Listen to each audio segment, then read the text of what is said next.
जय हिंद साथियों, स्वागत है आपका self study classes with Sumit Jain YouTube channel में। तो साथियों, आज का सेशन स्टार्ट हो चुका है। सभी लोग लाइव आ जाएंगे, जितने भी हमारे साथी और जो भी साथी दोस्तों एडमिशन लेना चाहते हैं जूनियर सुपर टेट एग्जाम की तैयारी के लिए हिंदी साहित्य के कोर्स में, टीजीटी वाले हों, पीजीटी वाले हों, जीआईसी यूकेएलटी वाले या फिर मास्टर कैडर वाले जो हिंदी साहित्य की तैयारी कर रहे हैं साथियों, तो उनके लिए हिंदी साहित्य का संपूर्ण कोर्स 1000 रुपए में दोस्तों एक कोर्स लॉन्च किया गया है। और एक कोर्स 10 मार्च तक मात्र 1000 रुपए में आपके लिए, यानी कि कल आपका 10 मार्च है दोस्तों, वो लास्ट टाइम रहेगा, है ना। तो सभी लोगों को वीडियो को दोस्तों लाइक करना है, वीडियो को शेयर भी अपने मित्रों तक करना है। और जिन भी साथियों ने अभी तक सेल्फ स्टडी क्लासेस का ऐप डाउनलोड नहीं किया है, वो सेल्फ स्टडी क्लासेस का ऐप डाउनलोड जरूर कर लें। प्ले स्टोर में सर्च करें सेल्फ स्टडी क्लासेस और ऐप को डाउनलोड कर लें। और इस कोर्स में जिसको भी एडमिशन लेना है वो ऐप को दोस्तों डाउनलोड कर करके उसमें एडमिशन ले सकते हैं, ठीक है। तो सभी एडमिशन लें, सभी मेरे साथी जितने भी हमारे साथी हैं ट्रिकी वीडियो का अध्ययन करने के लिए दोस्तों, विस्तृत अध्ययन करने के लिए सभी लोग लेंगे, ठीक है। अब आपको बताना है कि जिन दिन देखे बेकुसुम गई सो बीती बहार, अब अली रही गुलाब में अपत कटीली डार, ये प्रसिद्ध दोहा किस कवि का माना जाता है, ये आपको बताना है। सभी लोग बताएंगे। अमिता जी बताइए। जिन दिन देखे बेकुसुम गई सो बीती बहार, है ना, अब अली रही गुलाब में अपत कटीली डार। छोटे लाल जी बताइए। 181 का उत्तर आपको चयन करना है, सभी लोग चयन करेंगे। 181 का उत्तर आपको बताना है। उत्तर क्या हो जाएगा अमन जी? रसलीन है, ग्वाल कवि हैं, बिहारी हैं या फिर भिखारी दास? ये कई बार पूछी गई दोस्तों। जिन दिन देखे बेकुसुम गई सो बीती बहार, और अब अली रही गुलाब में अपत कटीली डार। ये इसका सही जो आंसर हो जाएगा आपका, वो हो जाएगा दोस्तों क्या? बिहारी। बिहारी यानी कि आपका जो सी नंबर है बिहारी जी, ये बिल्कुल सही हो जाएगा, ठीक है। इसको आपको याद कर लेना। बिहारी राइट आंसर के बाद यहां पर आते हैं कि जिन दिन देखे बेकुसुम गई सो बीती बहार, और अब अली रही गुलाब में अपत कटीली डार। ये प्रसिद्ध जो पंक्ति है, प्रसिद्ध जो दोहा है, ये दोहा बिहारी जी का माना जाता है। और बिहारी जी के बारे में अपन ने कई बार पढ़ा है कि बिहारी जी की एक रचना है दोस्तों, कौन सी? बिहारी सतसई। बिहारी सतसई पढ़ी ना सभी लोगों ने? बिहारी सतसई, जिसमें कई विद्वान 713 दोहे मानते हैं, कई विद्वान 719 दोहे मानते हैं और कई विद्वान 723 दोहे मानते हैं। तो याद रख लेना, ऑप्शन में 713 आए तो 713, है ना, 719 आए तो 719 और 723 आए तो 723, ठीक है। तो इसको याद रख लेंगे। कविता उनकी श्रृंगारी है, पर प्रेम की उच्च भूमि पर नहीं पहुंचती, नीचे ही रह जाती है। बिहारी की कविता के संदर्भ में ये कथन किस आलोचक का है? 182 का आंसर आपको चयन करना है। किस आलोचक का है ये कथन? रामविलास शर्मा का, रामचंद्र शुक्ल का, हजारी प्रसाद द्विवेदी का या फिर नामवर सिंह का? 182 का आंसर आपको चयन करना है। और 182 में कविता उनकी श्रृंगारी है। और दोस्तों ये जो कथन है, ये जो आलोचक है रामचंद्र शुक्ल जी, इन आलोचक का है, रामचंद्र शुक्ल जी का है। यानी कि आपका जो उत्तर है दोस्तों वो सी नंबर है ना। इन्होंने कहा कि कविता उनकी श्रृंगारी है, पर प्रेम की उच्च भूमि पर नहीं पहुंचती, नीचे ही रह जाती है। बिहारी के संदर्भ में इन्होंने कहा था, इसको याद रखेंगे। अगला क्वेश्चन आपको बताना है यहां पर साथियों कि इनमें से कौन सी रचना चिंतामणि की नहीं है? चिंतामणि की कौन सी रचना नहीं है? साहित्य दर्पण, काव्य विवेक, कवि कुल कल्पतरु या फिर काव्य प्रकाश। ये 4 विकल्प हैं और आपको चयन करना है कि कौन सी रचना चिंतामणि की नहीं है, ये आपको बताना है। तो चिंतामणि आपको अपन ने कई बार पढ़ा है काव्य में, है ना, काव्य में विवेक की चिंता, काव्य में विवेक की चिंता, काव्य में प्रकाश की चिंता, है ना, और कवि को कुल की चिंता। तो ये काव्य विवेक दोस्तों ये किसकी है? ये काव्य विवेक चिंतामणि, काव्य प्रकाश चिंतामणि, कवि को कुल की चिंता तो चिंतामणि, रचनाकार नहीं है चिंतामणि, तो वो नहीं है साहित्य दर्पण के। यानी कि ये नंबर जो है वो बिल्कुल सही है। साहित्य दर्पण चिंतामणि की रचना नहीं है, बल्कि आचार्य विश्वनाथ की रचना है। किसकी है? विश्वनाथ की है। कल्पना जी जबकि काव्य विवेक, कवि कुल कल्पतरु, काव्य प्रकाश ये चिंतामणि त्रिपाठी की रचना मानी जाती है। केशवदास की रचना इनमें से कौन सी है? केशवदास के बारे में बताना। रीति काल के प्रवर्तक, रामचंद्रिका के रचनाकार, है ना, रसिक प्रिया, कवि प्रिया, विज्ञान गीता, जहांगीर जस चंद्रिका के रचनाकार केशवदास की रचना बताना है कि वो रचना कौन सी है। सभी लोग एक बार वीडियो को लाइक जरूर कर देंगे साथियों, और जिन भी साथियों ने अभी तक कोर्स में एडमिशन नहीं लिया है वो कोर्स में एडमिशन जरूर ले लें। ठीक है, कोर्स में आपको एडमिशन जरूर लेना है साथियों, और आगे बढ़ते रहना है, आगे पढ़ते रहना है। ठीक है, फटाक से बताएं, जल्दी से बताएं, उत्तर क्या हो जाएगा? केशवदास की रचना कौन सी है? कौन सी है बताइए? माधवानल कामकंदला है, भूषण विचार है, मदनाष्टक है, या फिर जहांगीर जस चंद्रिका है? कौन सी रचना केशवदास की है ये आपसे पूछा गया, और आपने बिल्कुल सही आंसर का चयन किया है कि सर जहांगीर जस चंद्रिका में अगर उत्तर लगाओगे तो बिल्कुल सही हो जाएगा। ये जहांगीर जस चंद्रिका रचना किसकी है? केशवदास की मानी जाती है। इनको अपन याद रखेंगे दोस्तों। जहांगीर जस चंद्रिका केशवदास की है, माधवानल कामकंदला आलम की है, मदनाष्टक के रचनाकार कौन है? रहीम है, रहीम, है ना, तो याद रख लेना है आपको। अगला क्वेश्चन है, प्रेम की पीर हो, है ना, ही को लेकर इनकी वाणी का प्रादुर्भाव हुआ। आलोचक रामचंद्र शुक्ल का एक कथन रीतिकाल के किस कवि के संदर्भ में है? ये बताना है। सभी लोग बताएंगे, कोई बात नहीं, डिसलाइक भी जरूरी है। प्रेम की पीर ही को लेकर इनकी वाणी का प्रादुर्भाव हुआ। आलोचक रामचंद्र शुक्ल का यह कथन रीतिकाल के किस कवि के संदर्भ में है? 185 का उत्तर आपको चयन करना है। तो रीतिकाल के किस कवि के संदर्भ में? घनानंद के संदर्भ में, मतिराम, केशवदास, या फिर रसनिधि के संदर्भ में? किसके संदर्भ में है? 185 के आंसर आपको बताना है। और आपको पता है कि रामचंद्र शुक्ल ने घनानंद को प्रेम की पीर कहा है। आपको पता है प्रेम की पीर का कवि कहा है, और प्रेम की पीर ही को लेकर इनकी वाणी का प्रादुर्भाव हुआ। ये जो दोस्तों कहा है वो घनानंद के बारे में कहा है, आलोचक रामचंद्र शुक्ल ने, है ना। तो आपका ए नंबर बिल्कुल सही है। रीतिकाल के रीति मुक्त काव्यधारा के कवि घनानंद के संदर्भ में आचार्य रामचंद्र शुक्ल ने लिखा है कि प्रेम की पीर ही को लेकर इनकी वाणी का प्रादुर्भाव हुआ। ठीक है, अगला क्वेश्चन है, राजनीतिक रूप से रीतिकाल मुगलों के शासन के वैभव के चरमोत्कर्ष का युग है, उत्थान का युग है, विस्तार का युग है, या चरमोत्कर्ष के उत्तरोत्तर ह्रास और पतन का युग है? बहुत बढ़िया प्रश्न है दोस्तों। राजनीतिक रूप से आपको रीतिकाल के बारे में बताना है कि रीतिकाल मुगलों के शासन के वैभव का युग था या फिर चरमोत्कर्ष का युग था? कौन सा युग था? 86 का आंसर आपको करना है। चरमोत्कर्ष के बाद उत्तरोत्तर ह्रास और पतन का युग था। बताइए इसका सही आंसर क्या है? 186 का अपन को उत्तर चयन करना है। और 186 में दोस्तों आपको पता है कि राजनीतिक रूप से रीतिकाल मुगलों के शासन के चरमोत्कर्ष का युग था, है ना। यानी कि आपका जो एक नंबर है, एक नंबर आपका बिल्कुल सही हो जाएगा। ठीक है, इसको आपको याद रख लेना है। ठीक है, यहां पर याद रखेंगे दोस्तों, यानी कि उत्तर आपका जो हो जाएगा वो क्या हो जाएगा? D number. ये डी नहीं, डी सही हो जाएगा, ए नहीं होगा, इसका डी सही है। चरमोत्कर्ष के बाद उत्तरोत्तर ह्रास और पतन का युग है, इसको देख लेंगे कि डी नंबर सही हो जाएगा, ए नहीं होगा, इसका डी। ठीक है, डी सही हो जाएगा, ये डी नंबर आपका बिल्कुल सही है, इसको देख लेंगे। इसका उत्तर आपका डी कैसे है? राजनीतिक रूप से रीतिकाल मुगलों के शासन के वैभव के चरमोत्कर्ष के बाद उत्तरोत्तर ह्रास और पतन का युग है। मुगलों के शासनकाल का प्रारंभ बाबर द्वारा 1526 ईस्वी में हुआ। अंतिम सशक्त शासक औरंगजेब थे, यानी कि 1658 से 1707। इसी समय में रीतिकाल 1700 से 1900 बिल्कुल सही है, 1643 से 1843 ईस्वी तक। ठीक है, इसको आपको याद रख लेना है ना, इसको याद रखना है दोस्तों। अतः समय और राजनीतिक रूप दोनों आधारों पर रीतिकाल मुगलों के उत्तरोत्तर ह्रास और पतन का युग है। इसको याद कर लेना, इसमें कंफ्यूज नहीं होना है।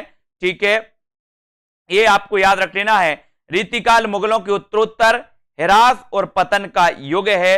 राजनीतिक रूप से यानी कि उत्तर आपका डी बिल्कुल सही है। कबीर ठाकुर ने किस राजा के कटु वचन कहने पर म्यान से तलवार निकाल ली और कहा कि सेवक सिपाही हम उन राजपूतन के दान युद्ध जुरीबे में नेकुजे ना मुरके नीत देन बारे हैं मही के मही पालन को ही के विरुद्ध हैं सनेही सांचे उर के ठाकुर कहत हम बैरी बेवकूपन के जालिम दामाद हैं आदनिया ससुर के, है ना। जो जिनके चोजी महा मौजिन के महाराज हम कविराज हैं पे चाकुर चतर के।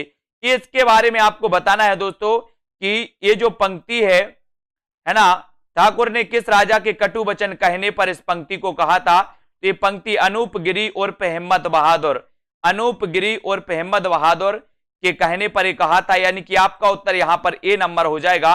फिलहाल यहां पर देख लेते हैं कि कबीर ठाकुर ने राजा अनूप गिरी उर्फ हिम्मत बहादुर के कटु वचन कहने पर म्यान से तलवार निकाल लिए और कहे सेवक सिपाही हम उन राजपूतन के। ये जो पंक्ति है दोस्तों, ये पंक्ति इन्होंने कही थी, इसको आपको याद रख लेना।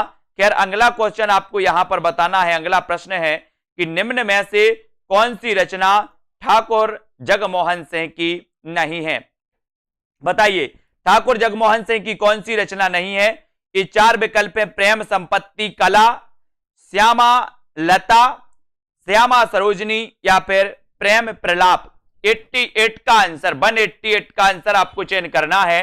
निम्न में से कौन सी रचना, निम्न में से कौन सी रचना, ये सभी लोग बताएंगे। सभी लोगों को बताना है ठाकुर जगमोहन सिंह की नहीं है। नहीं है पूछा गया तो नहीं है अपन को बताना है और उत्तर हो जाएगा प्रेम प्रलाप। प्रेम प्रलाप नहीं है। श्यामा लता, श्याम सरोजनी, श्यामा सरोजनी, प्रेम संपत्ति लता, ये दोस्तों ठाकुर जगमोहन की मानी जाती हैं। बाकी प्रेम प्रलाप ये रचना ठाकुर जगमोहन सिंह की नहीं, बल्कि ये प्रेम प्रलाप किसकी है, भारतेंदु जी की रचना है। भारतेंदु जी की, इसको याद रखेंगे, प्रेम प्रलाप के रचनाकार भारतेंदु हैं। यहां पर देखते हैं दोस्तों, प्रेम प्रलाप रचना ठाकुर जगमोहन सिंह की नहीं बल्कि ये भारतेंदु हरिश्चंद्र की है। जबकि शेष तीनों रचनाएं कौन कौन सी, प्रेम संपत्ति कला, श्यामा लता, श्यामा सरोजनी, ये ठाकुर जगमोहन की मानी जाती हैं। अगला क्वेश्चन यहां पर बताना है, रीति मुक्त कविता की विशेषता कौन सी है। कौन सी रीति मुक्त कविताओं की विशेषता मानी जाती है। ये चार विकल्प हैं, चार में से आपको बताना, नीचे कूट भी दिए हैं, कूट का चयन करना है कि यह आंतरिक अनुभूतियों का काव्य है, यह मूलतः आत्म प्रधान और व्यक्तिगत काव्य है, यह सभी प्रकार की रूढ़ियों से मुक्त है, अभिव्यंजना में है, अभिधा मूलक है। ये आपको चयन करना है कि रीति मुक्त कविता की विशेषताएं आपको बताना। रीति मुक्त कविता की विशेषताएं कौन सी हैं, ए, बी और डी। ये विशेषताएं आप पढ़ो। ये आंतरिक अनुभूति का काव्य है, यह मूलतः आत्म प्रधान और व्यक्तिगत है, यह सभी प्रकार की रूढ़ियों से मुक्त है, या फिर अभिव्यंजना में ए, अभिधा मूलक है।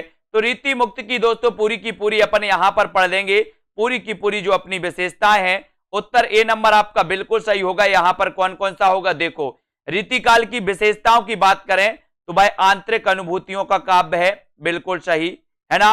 भाई मूलतः आत्म प्रधान और व्यक्तिगत है, ये भी सही है, यह सभी प्रकारियों की रूढ़ियों से मुक्त है, तो ये भी आपका सही हो जाएगा। अब इसको आपको याद रख लेना। इसको याद कैसे रखोगे कि रीतिकाल आंतरिक अनुभूतियों का काव्य है, याद रखो रीतिकाल आंतरिक अनुभूतियों का काव्य है, वह मूलतः आत्म प्रधान और व्यक्तिगत है, ये भी याद रख लेना, यह सभी प्रकार की रूढ़ियों से मुक्त है, ये भी याद रख लेंगे। जबकि अभिव्यंजना में अभिधा मूलक ना होकर लक्षणा तथा व्यंजना मूलक है, तो इसको अपन याद रखेंगे। अगला है, किंसुक पुंज से फूल रहे सु लगी और दो जू वियोग तिहारे मातु फिरे ना घेरे अबलानी पे जाने मनोज यो डारत मारे हबे अभिलाष निपात निपात कड़े ही ये सूर्य ओ शासन डारे हे पतझार बसंत दुहू घन आनंद एक ही बार हमारे। इन पंक्तियों में भावा व्यंजना के कौन कौन रूप व्यक्त किए हुए हैं, भावा व्यंजना के रूप बताना है दोस्तों। तो यहां पर रूपों की बात आती है तो उक्ति वैचित्र रूप है, उक्ति विपर्य है, उक्ति सादृश्यता है, या फिर उक्ति चमत्कार है, ये आपको बताना है। कल दोस्तों पूरा रीतिकाल का एक वीडियो आएगा सुबह 9:30 बजे, पूरा रीतिकाल का वीडियो अपन ने देखना है। जैसे आदिकाल का वीडियो आता है भक्ति काल का वीडियो पूरा आया, फिर उसके बाद दोस्तों रीति काल का वीडियो भी पूरा आएगा, है ना। तो यहां पर आपका उत्तर हो जाएगा, इसमें उक्ति चमत्कार है। क्या है?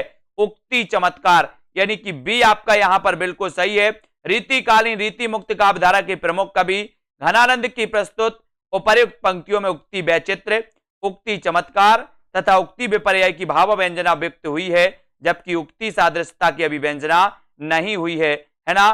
तो यहां पर दोस्तों ठीक है, इसको आपको याद रख लेना।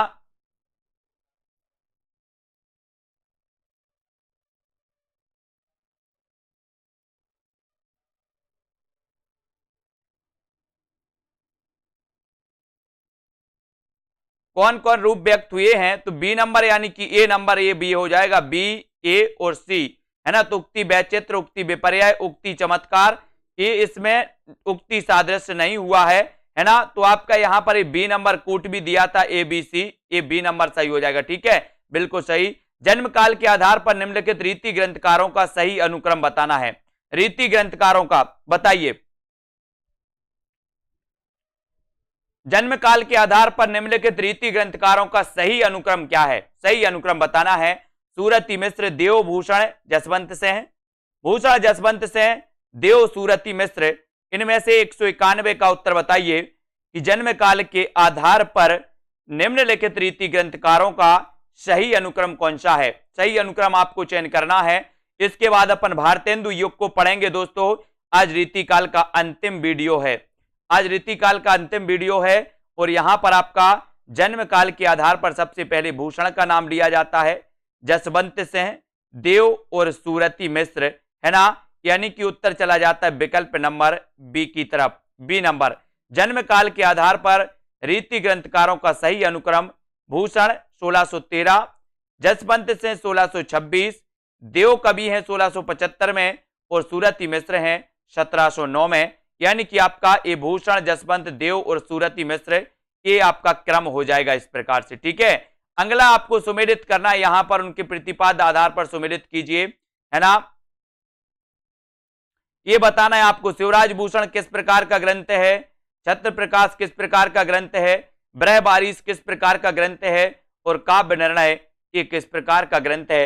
इस प्रकार से दोस्तों निरूपक ग्रंथ बताना है, और निरूपक ग्रंथों का आपका चयन करना है। तो यहां पर अपन सीधा सीधा पढ़ेंगे, सीधा सीधा यहां आते हैं, कूट भी दिया है यहां पर। देखो, शिवराज भूषण के अलंकार निरूपक ग्रंथ है, भूषण इसके रचनाकार हैं, छत्र प्रकाश के जीवन चरित्र है, लाल कवि इसके रचनाकार हैं, बृहबारिश रीति स्वच्छंद व्रति, है ना, विषय वस्तु है इसकी, और बोधा कवि है इसके रचनाकार, काव्य निर्णय ये सर्वांग निरूपण ग्रंथ है, ये भिखारी दास का है।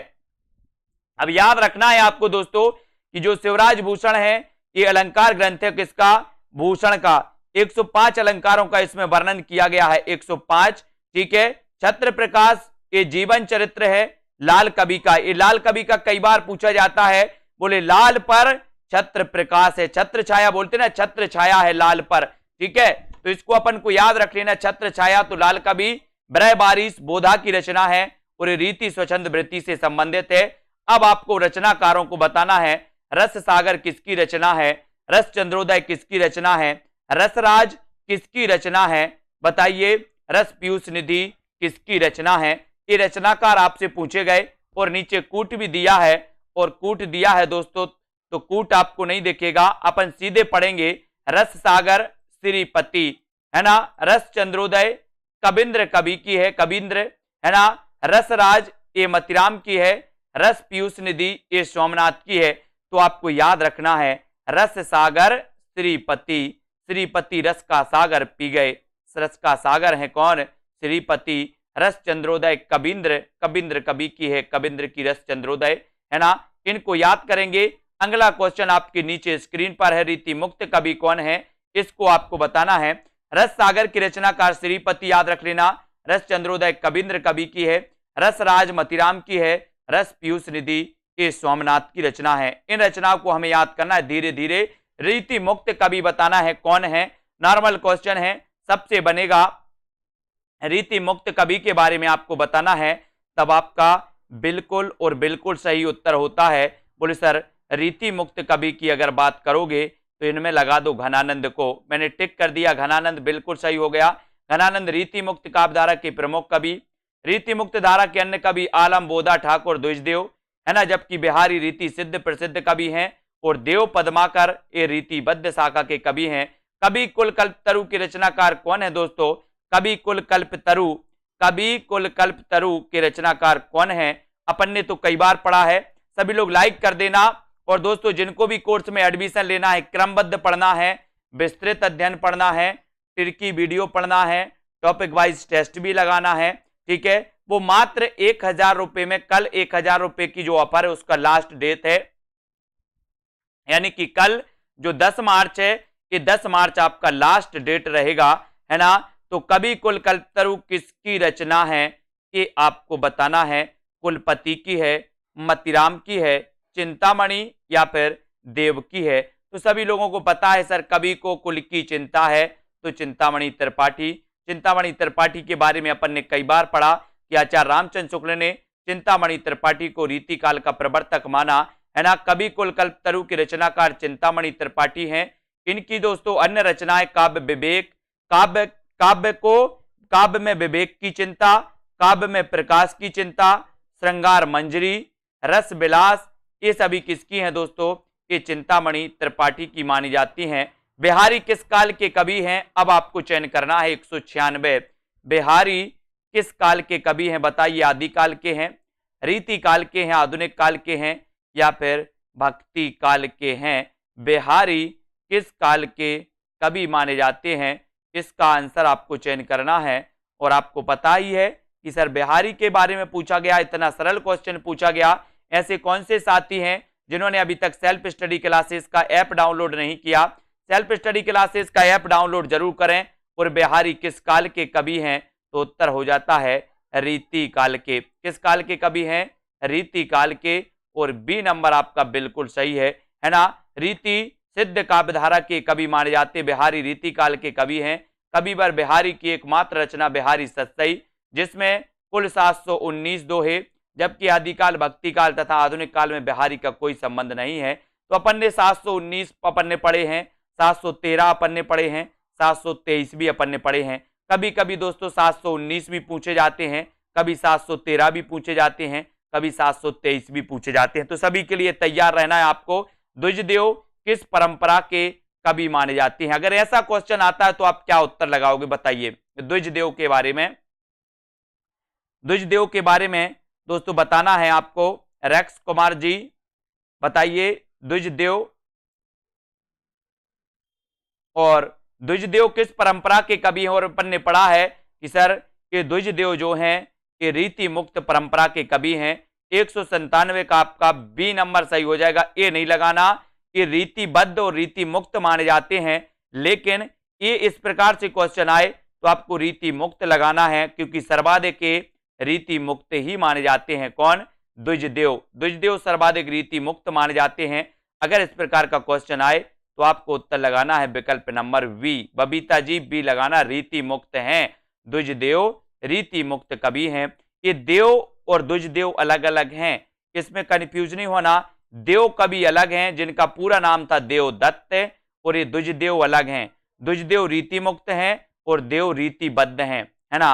देव कवि रीतिबद्ध हैं और द्विजदेव रीति मुक्त हैं। कंफ्यूज नहीं होना, बहुत सारे लोग हो जाते हैं इसमें।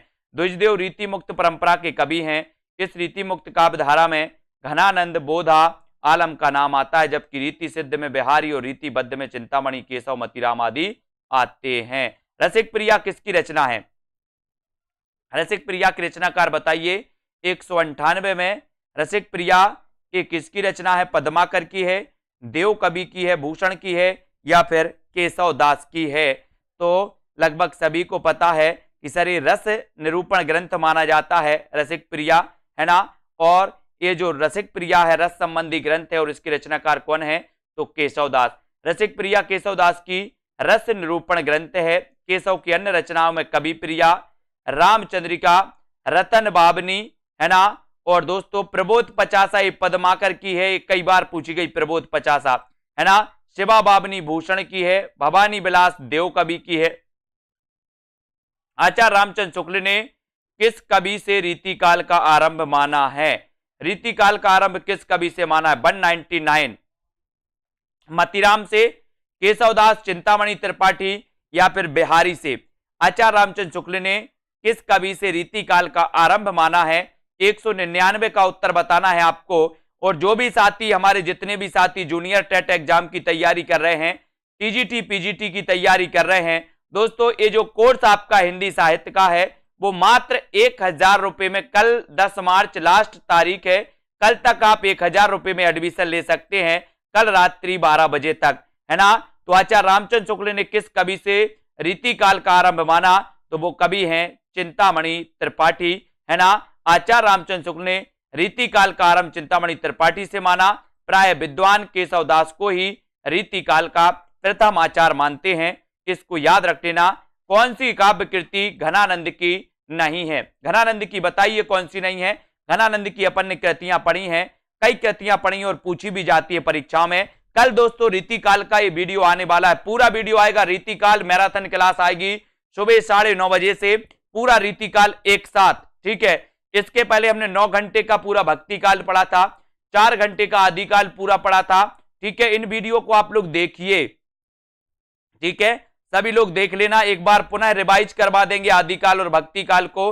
कल आपको रीतिकाल को देखना है सुबह 9:30 बजे से, रीतिकाल कंप्लीट। अगर इतना आप पढ़ लेते हो तो रीतिकाल से मुझे नहीं लगता कोई क्वेश्चन बाहर जाएगा। कौन सी काव्य कृति घनानंद की नहीं है?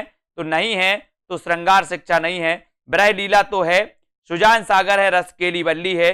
बी नंबर श्रृंगार शिक्षा नहीं है, श्रृंगार शिक्षा घनानंद की काव्य कृति नहीं है, जबकि ब्रह लीला, सुजान सागर, रसकेली वल्ली घनानंद की रचनाएं हैं। अगला क्वेश्चन, सुजान हित, कृपा कंद, वियोग बेली किस कवि की रचनाएं हैं? सुजान हित, कृपा कंद, वियोग बेली ये किस कवि की रचनाएं हैं? ये 201 का उत्तर आपको चयन करना है। चयन करिए सभी लोग, लाइक जरूर कर देना। जिन भी साथियों को अच्छा लगता है वो लाइक जरूर करें, है ना। 201 का उत्तर, 201 का उत्तर आपको बताना है। सुजान हित, कृपा कंद, वियोग बेली ये रचनाएं किसकी हैं?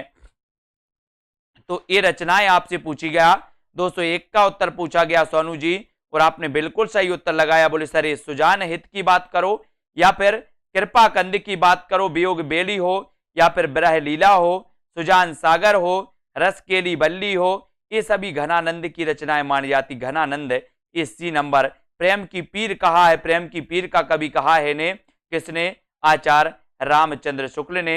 अब यहां पर आते हैं दोस्तों, यहां पर अपना अध्ययन, राजा जयसिंह के दरबारी कवि कौन थे? राजा जयसिंह के दरबारी कवि का नाम आपको चयन करना है। भूषण कवि थे, बिहारी थे, सेनापति थे या फिर मतीराम थे? बताइए, राजा जयसिंह के दरबारी कवि कौन थे? प्रश्न क्रमांक 202। 202 में आपका चयन करना है। सभी लोग दोस्तों वीडियो को लाइक करें, self study classes app download जरूर कर लें, ठीक है। Self study classes app download करना है। और राजा जयसिंह के दरबारी कवि कौन थे ये आपसे पूछा गया तो उत्तर चला जाता है आपका बिहारी। बिहारी यानी बी नंबर आपका बिहारी बिल्कुल सही है।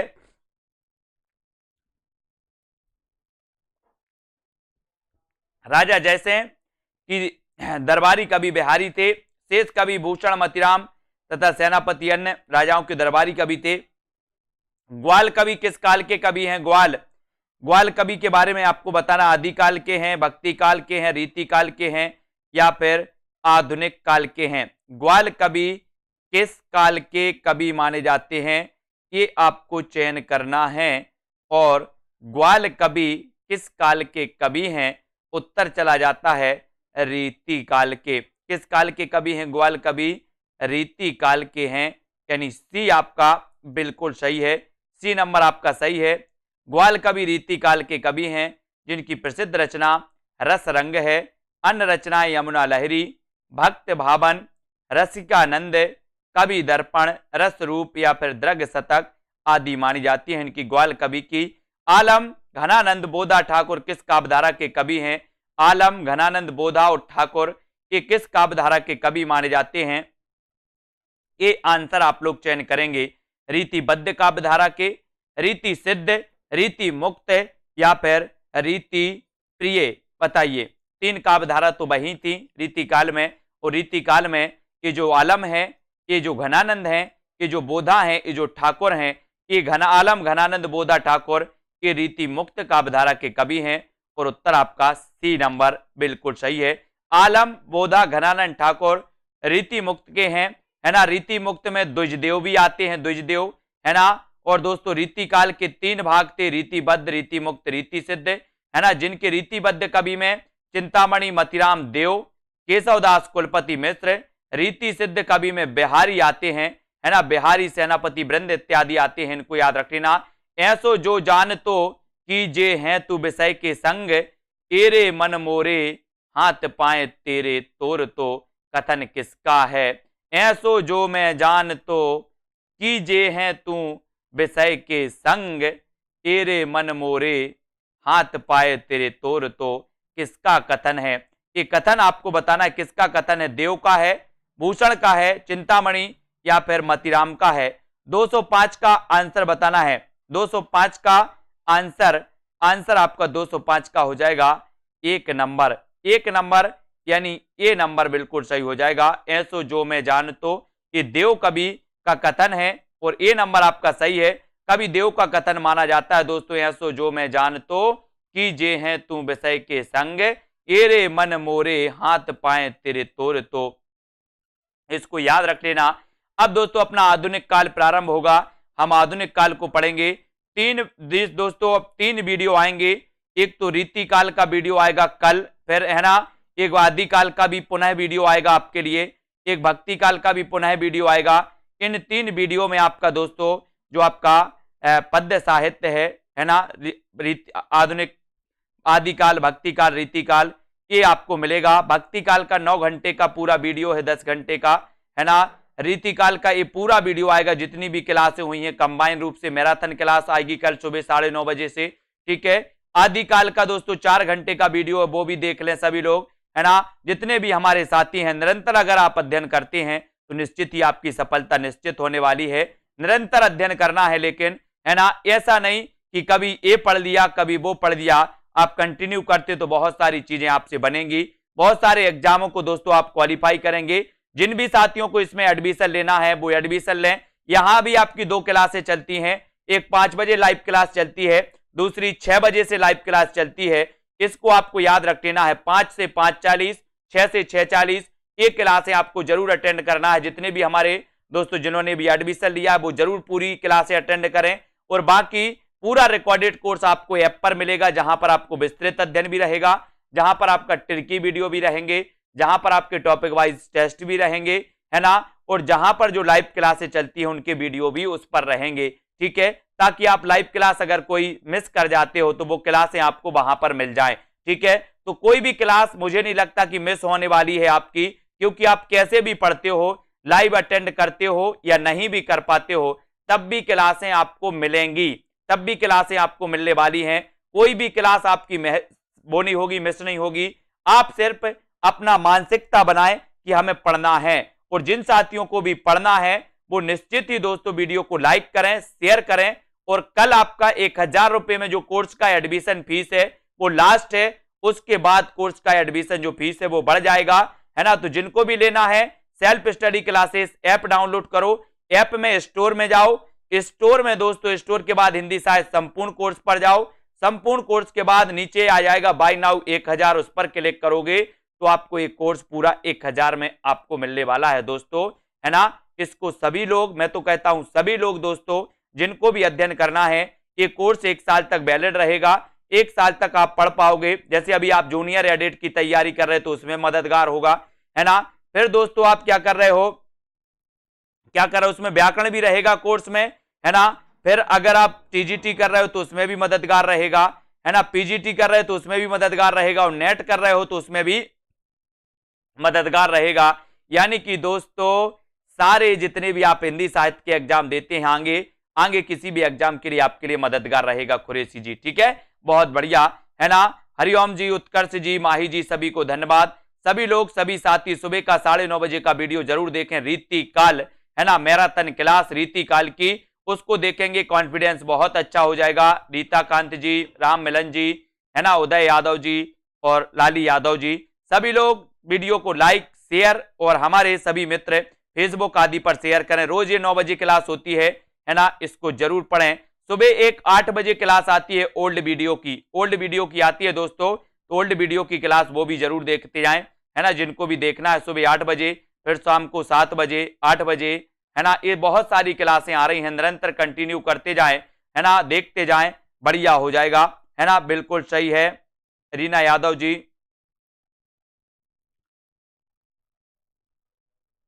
ठीक है, बहुत बढ़िया। हाँ, 8 बजे रोज होती है क्लास। लालदास, अमिता जी, विश्वास जी, बहुत बढ़िया, सभी को धन्यवाद। वीडियो को लाइक और शेयर जरूर करते रहें दोस्तों। मीनाक्षी कुमारी, मनीषा गिल, है ना, मुकनत जी, लीला जी, लालदास जी, राम मूरत जी, बिल्कुल लाभ ही लाभ है ना, प्रियंका जी, ममता जी, बहुत बढ़िया, सभी को धन्यवाद। आज के इस वीडियो के लिए साथियों बस इतना ही। परी सोनकर, ठीक है, जय हिंद। जिनको भी कोर्स में एडमिशन लेना है वो आज ही प्ले स्टोर में सर्च करें self study classes, app download कर लें और आप एडमिशन लेकर के बहुत अच्छे से पढ़ सकते हो कंटिन्यू, है ना। जैसे आदिकाल, भक्तिकाल, रीतिकाल, ऐसे एक एक चैप्टर को आप पढ़ सकते हो। रचनाओं को ट्रिक से पढ़ सकते हो, बहुत सारी चीजें ट्रिकी वीडियो है उनको भी पढ़ सकते हो, है ना, बिल्कुल, है ना। सभी लोग पढ़ें। आज के इस वीडियो के लिए बस इतना ही साथियों, जय हिंद।